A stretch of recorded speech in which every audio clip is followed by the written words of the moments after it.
विदर्भ राज्य आंदोलन समितीने आता आपल्या लढ्याची तीव्रता वाढवण्याचा निर्णय घेतला आहे। स्वतंत्र विदर्भ राज्याच्या मागणीसाठी समिती तिसरे अधिवेशन 23 व 24 मार्च 2025 रोजी नागपूर येथे आयोजित करण्यात आले आहेत।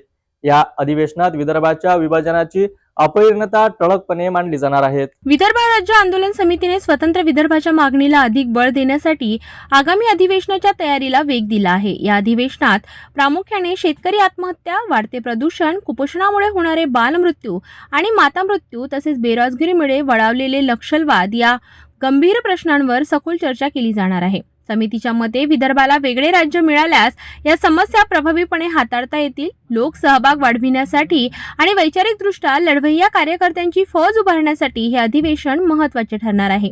या पार्श्वभूमीवर समितीने समाजमन जागवण्याचा निर्धार केला असून या आंदोलनात मोठ्या प्रमाणावर नागरिकांनी सहभागी होण्याचे आवाहन केले आहे। विदर्भाच्या प्रश्नांवर केवळ चर्चा नाही तर आता निर्णायक पावले उचलायची वेळ आली आहे। स्वतंत्र विदर्भ हाच एकमेव पर्याय आहे आणि हे अधिवेशन त्या दिशेने महत्त्वाचे ठरेल, अशी प्रतिक्रिया आमदार वामनराव चटप यांनी माध्यमांशी बोलताना दिली।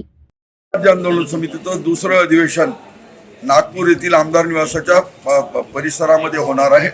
यामध्ये विदर्भातील शेतकरी आत्महत्या, कुपोषण, प्रदूषण, बालमृत्यू, गर्भार माता मृत्यू, शिवाय कमी झालेले लोकप्रतिनिधी आणि हे राज्य सक्षम आणि सिल्कीचं कसं आहे या सगळ्या विषयावर सांगोपांग चर्चा होईल।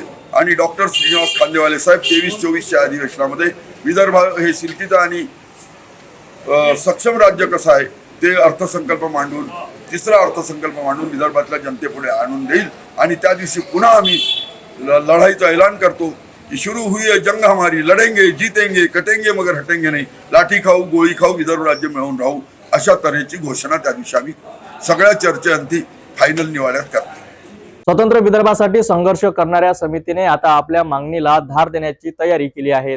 विदर्भवासियांचे हित साधण्यासाठी या अधिवेशनातून कोणते नवे निर्णय घेतले जाणार याकडे सर्वांचे लक्ष लागले आहे।